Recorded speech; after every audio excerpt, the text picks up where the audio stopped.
Hello दोस्तों, स्वागत है आपका इस वीडियो में। और आज हम बात करेंगे ऋग्वेद के पहले मंडल के पहले सूक्त के नेक्स्ट 5 श्लोकों के बारे में। दोस्तों, इस सूक्त के पहले 4 श्लोक हम इससे पहले वाली वीडियो में पढ़ चुके हैं। वो वीडियो इस सूक्त का पार्ट नंबर 1 है। तो दोस्तों, जैसा कि मैंने पार्ट 1 में बताया था कि इस सूक्त के रचयिता ऋषि मधुचंदा वैश्वामित्र जी हैं। उन्होंने इसे गायत्री छंद में लिखा है और हम इस सूक्त में अग्निदेव जी का आह्वान करेंगे। ठीक है, देखो दोस्तों, अग्निदेव जी का नाम लेते ही हमारे दिमाग में एक इमेज बन जाती है कि एक इंसानी शरीर जैसे देवता हमारे पास आएंगे और हमारे यज्ञ को प्रज्वलित कर देंगे। दोस्तों, हम नहीं जानते कि पहले ऐसा सच में होता था या नहीं होता था, बट अगर हम साइंटिफिक तरीके से देखें तो हम जानते हैं कि पहले हमारे ऋषि मुनियों का माइंड उनके पूरे कंट्रोल में होता था। वो अपने ध्यान योग से कुछ भी कर सकते थे और वैज्ञानिकों ने भी ये प्रूव किया है कि अगर हम अपने दिमाग का 100% यूज़ कर सकें तो हम दुनिया का कोई भी काम कर सकते हैं। और वो 100% यूज़ हम अपने दिमाग का कैसे कर सकते हैं? सिर्फ और सिर्फ ध्यान योग करके, अपने सबकॉन्शियस माइंड को अपने अधीन करके। और हमारे ऋषि मुनियों का दिमाग पूरी तरह से उनके कंट्रोल में होता था। तो दोस्तों, इस बात का कंक्लूजन क्या निकलता है कि वो लोग आग को अग्निदेव कहकर इसलिए आह्वान कर रहे हैं ताकि अपने यज्ञ में पूरा कंसंट्रेशन कर सकें, जिससे कि वो अपनी आध्यात्मिक शक्ति से यज्ञ को प्रज्वलित कर सकें। और अगर दोस्तों आप भगवान में बहुत ज़्यादा विश्वास रखते हैं तो आप आग को देवता भी मान सकते हैं, क्योंकि दोस्तों जितना ज़्यादा हम इमेजिन कर पाएंगे उतना ज़्यादा चीज़ों को समझ पाएंगे। वो हमारी श्रद्धा और साधना पे डिपेंड करता है कि हम कितना जानना चाहते हैं। आप सब अपने अपने तरीके से सोचने के लिए स्वतंत्र हैं, बस चीज़ों को समझना ज़रूरी है। ठीक है, तो चलिए श्लोक पढ़ना शुरू कर देते हैं।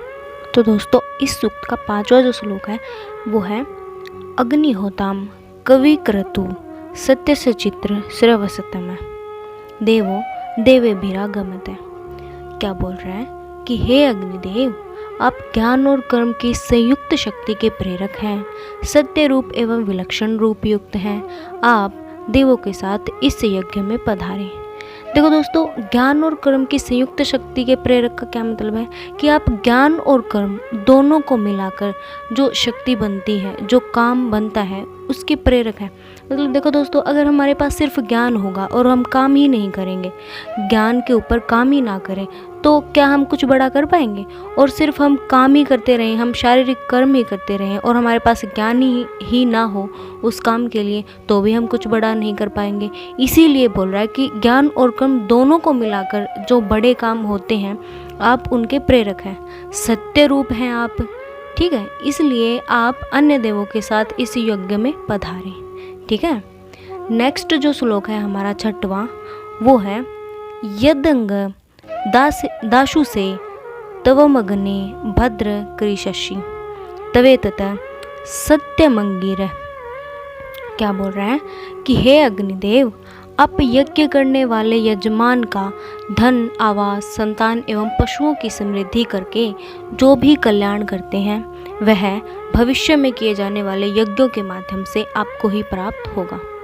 क्यों बोल रहा है ऐसा कि अगर जो आप एक सामान्य इंसान को, जो यजमान, जो मतलब जो यज्ञ करवा रहे हैं, उनको आप धन ज़्यादा देंगे, आवास स्थान देंगे और अच्छी अच्छी संतानें देंगे, पशुओं में लाभ देंगे, तो ये सभी प्रकार के लाभ आपके ही काम आएंगे जब नेक्स्ट टाइम ये वाले यज्ञ करवाएंगे।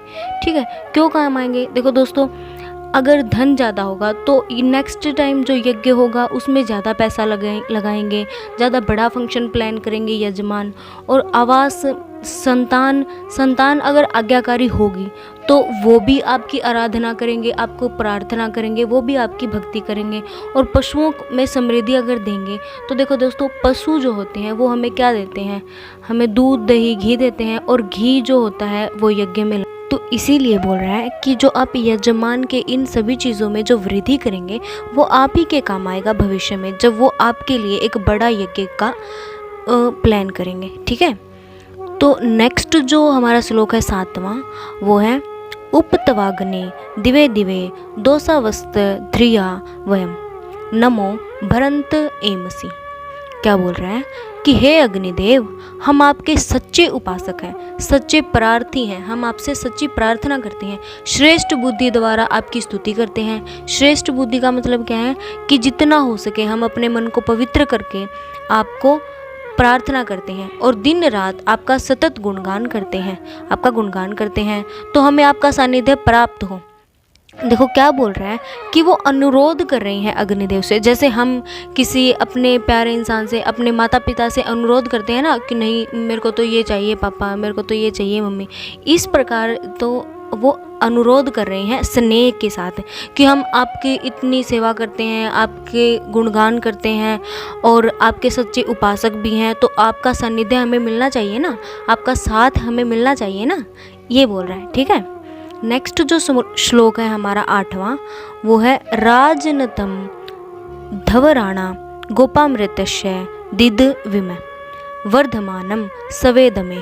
ठीक है, क्या बोल रहा है कि हम गृहस्थ लोग दीप्तिमान यज्ञों के रक्षक सत्य वचन रूप व्रत को आलोकित करने वाले, यज्ञ स्थल में वृद्धि को प्राप्त करने वाले अग्निदेव के निकट स्तुति पूर्वक आते हैं।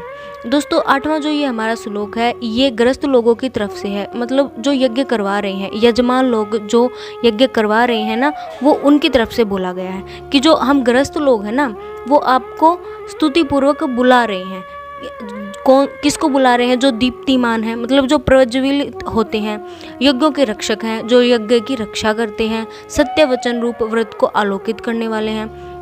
क्या बोल रहा है कि सत्य वचन रूप व्रत का क्या मतलब होता है दोस्तों कि किसी चीज़ पे अडिग रहना हमारा। देखो अगर हम कोई सामान्य व्रत करते हैं तो हम अनाज नहीं खाते हैं, तो इसका मतलब क्या है कि अनाज नहीं खाने पर अडिग है हम एक दिन के लिए, वो हम व्रत बोलते हैं। इसीलिए सत्य वचन रूप व्रत का क्या मतलब है कि हम सत्य बोलने वाले व्रत, जो हम सत्य बोलने का व्रत करते हैं ना, उसको आप आलोकित करते हैं, उसको आप सजाते हैं, मतलब उसको आप ही प्रेरणा देते हैं हमें करने के लिए, सत्य बोलने के लिए। ठीक है, यज्ञ स्थल में वृद्धि को प्राप्त करने वाले अग्निदेव निकट स्तुति पूर्वक आते हैं, तो आप जल्दी से हमारे निकट आ जाइए क्योंकि हम आपकी स्तुति कर रहे हैं। ठीक है, तो दोस्तों नेक्स्ट जो हमारा श्लोक है 9वां, वो है स न पितेव सुन्वेग्ने सुपायनो भव सच स्वा न सवतये। क्या बोल रहा है कि हे ग्रह पत्य अग्ने। दोस्तों ये जो 9वां श्लोक है ये भी हमारा गृहस्थी जो लोग हैं उन्हीं की तरफ से बोला गया है, जो यजमान है, जो यज्ञ करवा रहे हैं। क्या बोल रहे हैं कि जिस प्रकार संतान को माता पिता बिना किसी बाधा के सहज ही प्राप्त हो जाते हैं, उसी प्रकार आप भी हम यजमानों के लिए बाधा रहित होकर सुखपूर्वक प्राप्त हों। आप हमारे कल्याण के लिए हमारे निकट ही रहें। क्या बोल रहा है कि जिस प्रकार संतान को माता पिता बिना किसी बाधा के मिलते हैं। देखो दोस्तों संतान को तो माता पिता बिना बाधा के ही मिलते हैं, क्योंकि माता पिता जो होते हैं वो तो पहले से ही होते हैं, 9 महीने पहले ही माता पिता बन जाते हैं बच्चे के इस दुनिया में आने से पहले ही, तो उनको तो वो आसानी से ही मिल जाते हैं, कोई बाधा नहीं होती ना।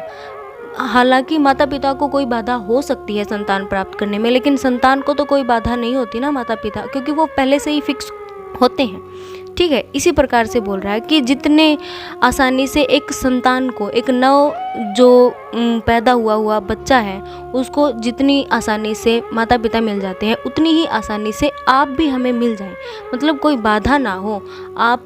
आपसे हम अनुरोध कर रहे हैं कि आप जल्दी से आ जाइए, ठीक है, और हमें सुखपूर्वक प्राप्त हो जाओ, ये बोल रहे हैं, और हमारे कल्याण के लिए आप हमारे निकट ही रहें इस यज्ञ में। ठीक है, तो दोस्तों इस पहले मंडल के पहले सूक्त को हमने 9 श्लोकों के साथ पूरा कर लिया। दोस्तों प्लीज़ आप मुझे सपोर्ट कीजिएगा, वीडियो को लाइक कीजिएगा और ज़्यादा से ज़्यादा शेयर कीजिएगा, चैनल को सब्सक्राइब कीजिए और कमेंट भी कीजिएगा, क्योंकि कमेंट में आप अच्छाइयाँ और बुराइयाँ लिखते हैं। अच्छाइयाँ लिखेंगे तो मुझे नेक्स्ट वीडियोस बनाने का मोटिवेशन मिलेगा, और अगर बुराइयाँ लिखेंगे तो उनसे मैं सीखूंगी, तो नेक्स्ट वीडियोस अच्छी बनेंगी। जय हिंद दोस्तों, थैंक यू।